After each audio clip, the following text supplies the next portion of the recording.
Hello, kamusta at welcome back sa aking channel.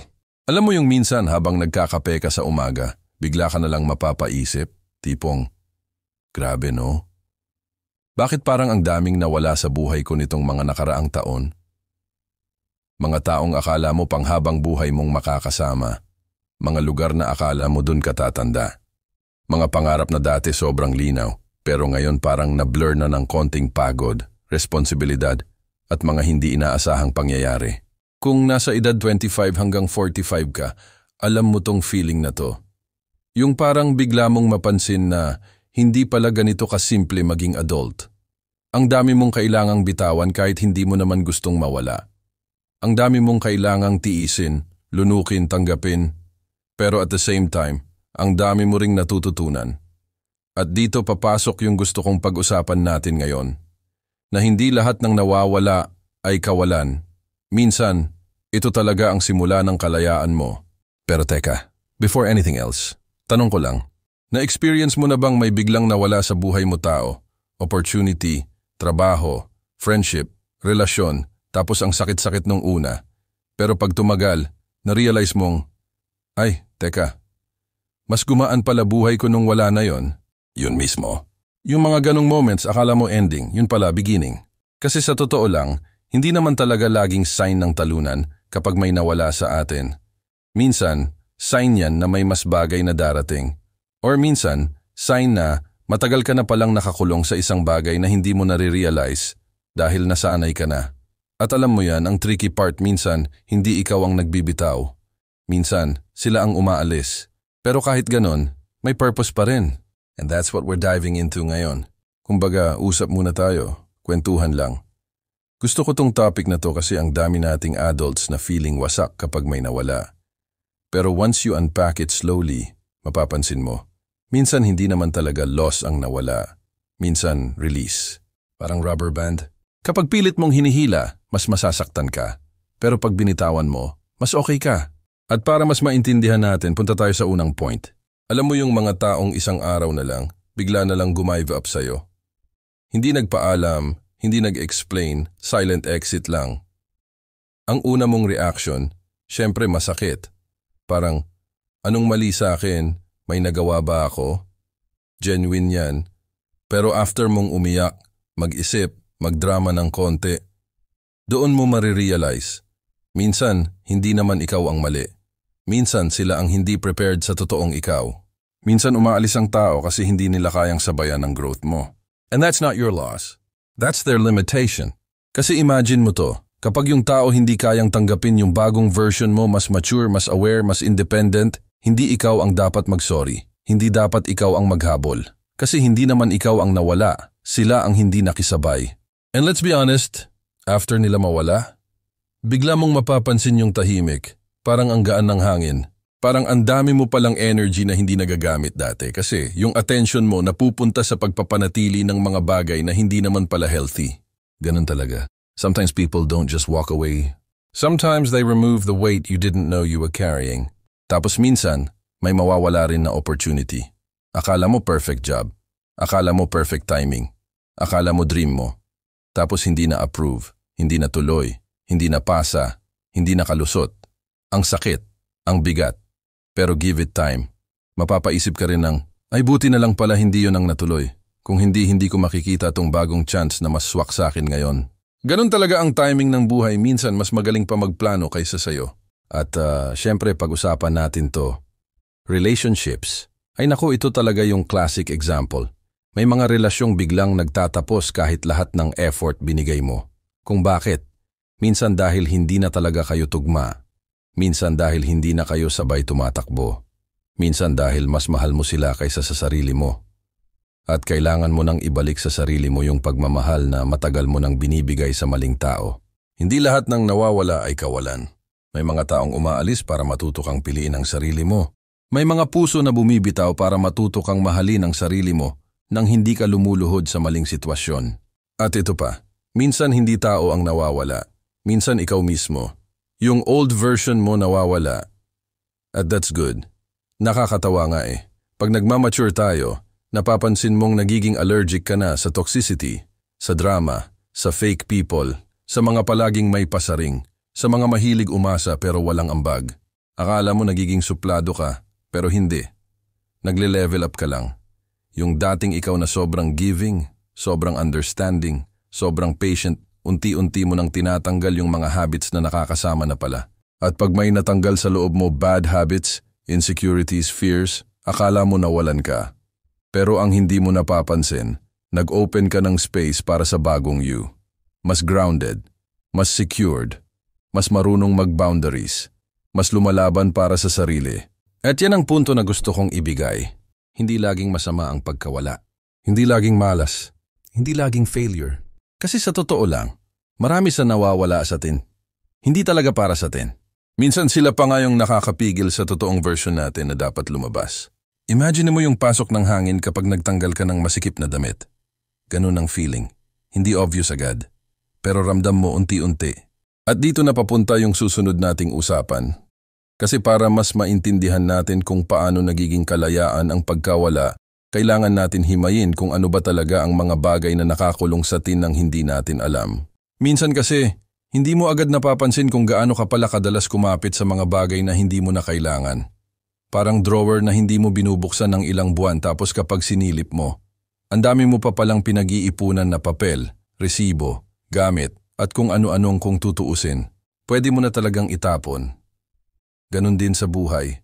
Ang dami nating tinatago, kinakapitan, pinipilit i-maintain, kahit matagal na pala silang hindi healthy para sa atin.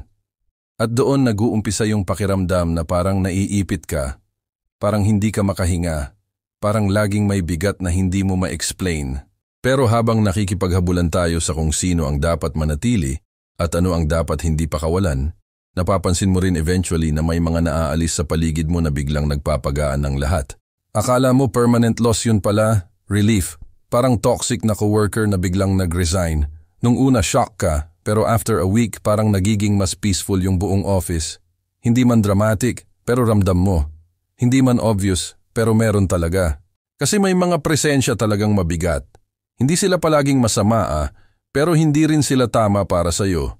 Yung tipong kasama mo, pero parang ikaw yung laging pagod. Kasama mo, pero parang sinusubukan mong magpakitang gilas para lang hindi ka husgahan. Nakaka-relate ka ba doon?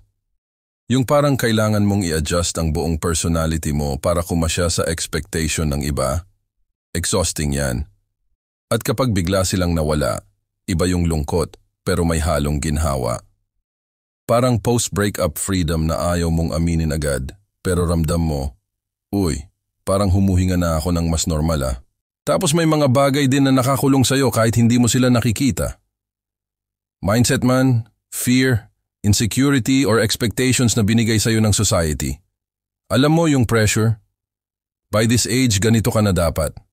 By this age, dapat stable ka. By this age, dapat kasal ka na. Nakakapagod yan. Pero hindi natin namamalayan, binibitbit natin siya araw-araw. At kapag unti-unti nating natutunang i-let go, yung mga standards na hindi naman talaga galing sa puso natin, doon mo mararamdaman yung totoong kalayaan. Hindi nawawala ang value mo kahit hindi mo nasunod ang timeline ng iba. Nakatakas ka lang sa kulungan ng expectations. May kilala akong ganon. For years, feel niya lagi siyang late sa buhay. Late magkatrabaho, late magkakotse, late magka-relationship, late sa lahat. Pero one day, nag-break sila ng partner niya. The world told her, sayang. Pero siya, deep inside, may tiny voice na nagsasabing, hindi kaya blessing to? And true enough, nung nawala yung relationship na yon, doon siya nag-bloom, na-promote sa trabaho, nakaipon, naging emotionally stable, at ang pinaka-importante, nakilala niya yung sarili niya ng mas malinaw. Sabi ko nga sa kanya, hindi lahat ng nawawala ay kawalan. Minsan, kailangan mo talagang ma-empty para may space ang blessings. Ganito rin sa friendships. May mga kaibigan tayong hindi mo naman galit, pero unti-unti kayong nag-grow apart. Wala namang away, wala namang tampuhan, pero parang iba na trajectory nyo sa buhay. At first, nakakapanibago. Pero eventually, mapapansin mo rin na hindi naman pala masakit. Natural lang. People outgrow each other. Hindi dahil less important ka, kundi dahil may iba pang landas na mas aligned sa'yo ngayon. Nakakatawa minsan kasi may mga bagong taong dumadating na mas tugma sa energy mo, sa mindset mo, sa values mo. Parang kung hindi sila nawala, hindi ka magkakaroon ng chance makakilala ng mas healthy na relationships. At syempre, may mga pagkawala rin na hindi natin ginusto pero kailangan natin tanggapin. Mga pangarap na hindi natupad, mga planong hindi lumipad. Yung akala mo sure ka na, tapos na shutdown ka bigla. Pero minsan, pag hindi natuloy ang isang bagay, hindi dahil tinanggihan ka ng buhay, kundi dahil niliko ka niya sa direksyong mas safe, mas tama, mas nakakapagpalaki sa'yo sa long run. Minsan kasi malakas tayo magpilit sa gusto natin na hindi natin napapansin. Maliit lang pala yung gate na pinipilit nating daanan. Pero meron palang mas malaking bukas sa kabila. May isang analogy na gusto ko dito. Alam mo yung pag naglalakad ka, tapos may hawak kang kung ano-anong gamit. Tapos habang naglalakad ka, nare-realize mong hindi mo pala kailangan yung iba. So unti-unti mo silang binibitawan. Hindi dahil pabaya ka, pero dahil gusto mong marating ng mas magaan ang dulo ng lakaran. Ganun ang buhay. Hindi ka dinisenyo para buhatin ang lahat hanggang huli. You're allowed to release things. You're allowed to outgrow people. You're allowed to let a dream evolve. You're allowed to change direction. Hindi ka robot. Tao ka. At ang tao, lumalago. At kapag lumalago ka, may mga nalalaglag na dahon. Natural yon, normal yon. And when something or someone falls away, hindi ibig sabihin na nagkulang ka. Minsan sign lang yon na tapos na sila sa chapter mo. Hindi dahil pangit sila. Hindi dahil mali ka. Kundi dahil ang role nila hanggang dun na lang talaga. Hindi mo kailangan i-force ang isang bagay na tapos na. Nung nawala yon, hindi ikaw ang binawasan, ikaw ang pinrotektahan. Pero syempre, lahat ng yan, mas sulit pag mas naiintindihan natin yung deeper layers kung bakit nga ba may mga bagay sa buhay na biglang nagpaparamdam tapos nawawala, tapos saka mo lang maiintindihan ang purpose pag lumayo ka ng konti. At doon tayo papunta ngayon. Mas malalim, mas personal, mas nakakagising na realizations kung paano nagiging kalayaan ang mga pagkawala na dati akala mo kawalan. Kapag mas tinitingnan mo ang mga pangyayari sa buhay, mapapansin mo na halos lahat ng nawala sa iyo ay may iniwan palang kapalit. Hindi agad obvious, hindi agad kita. Pero nandun. Parang liwanag na nag-uumpisa palang sumingit sa kurtina. Kailangan mo lang pansinin. May mga pagkawala na nagbubukas ng espasyo para makita mo yung mga bagay na matagal mo nang hindi napapansin. Parang nung nawalan ka ng trabaho dati, di ba, sobrang panik ka. Nalungkot ka, nainis ka, natakot ka. Pero nung nagkaroon ka ng extra time para umupo, magpahinga, at tingnan ang sarili mo nang hindi ka tumatakbo, parang may nag-click. Parang sabi ng utak mo, "Uy, teka, ito ba talaga gusto mo? Or nasanay ka lang?" At nung nagkaroon ka ng pagkakataon, subukan yung ibang bagay, yung mas aligned sa skills mo, mas aligned sa personality mo, mas aligned sa peace mo, dun mo na-realize na yung pagkawala pala ay reset button ng buhay mo.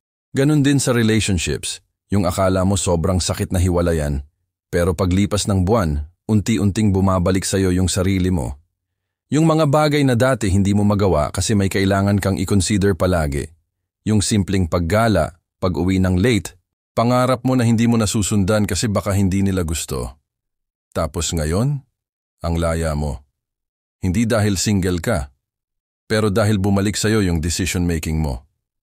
At doon mo marirealize na ang kalayaan, hindi laging mula sa pag-alis mo, minsan galing sa pag-alis ng iba. Pero hindi ibig sabihin na hindi ka nasaktan. Hindi rin ibig sabihin na madali. Totoo naman, every loss leaves a mark. Lalo na kung mahal mo, importante sa'yo, o matagal mo nang kasama. Hindi natin minamaliit yon. Hindi natin tinatanggal yung sakit.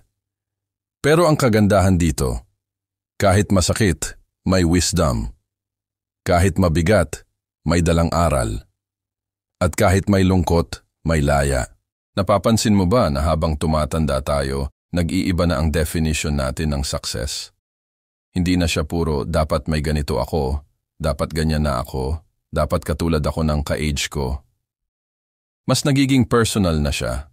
Mas nagiging tahimik. Mas nagiging rooted sa peace. Hindi sa comparison.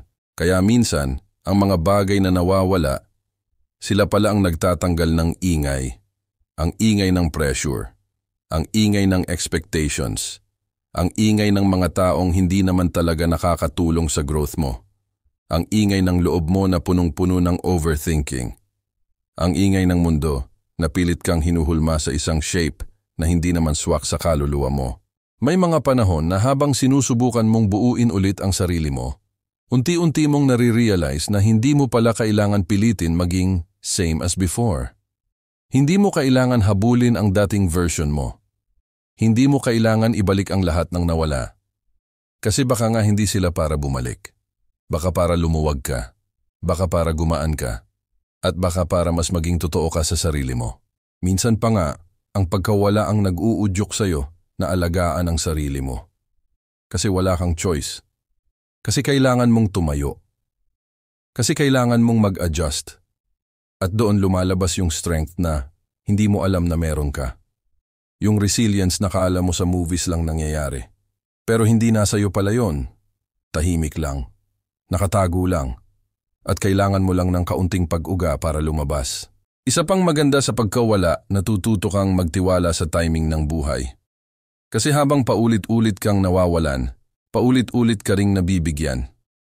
At dun mo mapapansin na may pattern pala. Hindi siya random. Hindi siya malas. Hindi siya pangit ang buhay ko. Hindi. Ang totoo, inaayos ka, ina-align ka, ina-prepare ka para sa mga bagay na hindi mo pa nakikita. Hindi mo man makita ngayon, pero someday may gigising ka na lang na hindi mo na iniiyakan yung dati mong hinahabol. Hindi mo na sinisisi ang sarili mo sa mga taong hindi nagstay. Hindi mo na pinipilit patunayan ang worth mo. Kasi habang lahat ng yan nangyayari, nagiging ikaw ka. Hindi yung version na ginawa dahil sa pressure, kundi yung version na umusbong dahil sa growth. Kaya kung may nawala sa'yo ngayon tao, lugar, pangarap, pagkakataon, huwag mo muna sabihing kawalan. Huwag mo agad i-judge ang sarili mo. Huwag mong agad i-label na failure. Tanungin mo muna, ano kayang space ang binubuksan nito? Ano kayang tinatanggal sa akin na hindi ko napapansin? Ano kayang version ko ang sinusubukang lumabas dahil dito? Hindi mo kailangang maging perfect. Hindi mo kailangang maging mabilis mag-move on. Hindi mo kailangang magpaka-strong agad. Ang kailangan mo lang ay awareness na ang pagkawala ay hindi dulo kundi daan. Hindi sarado kundi redirect. Hindi parusa kundi preparation. At habang patuloy kang naglalakad, patuloy kang natututo, patuloy kang nagpapagaling, maging proud ka sa sarili mo. Kasi hindi lahat nakakatayo kapag may nawala. Hindi lahat nagiging mas mabait, mas matured, mas grounded. Pero ikaw, andito ka, nakikinig, nagre-reflect. Ibig sabihin, nag-grow ka. At hindi lahat nabibigyan ng chance para maramdaman ang ganitong klase ng growth. Kaya wag mong maliitin yan. Remember this, from the bottom of my heart, hindi lahat ng nawawala ay kawalan. Minsan, ito ang unang hininga mo pagkatapos ng mahabang pagkakakulong.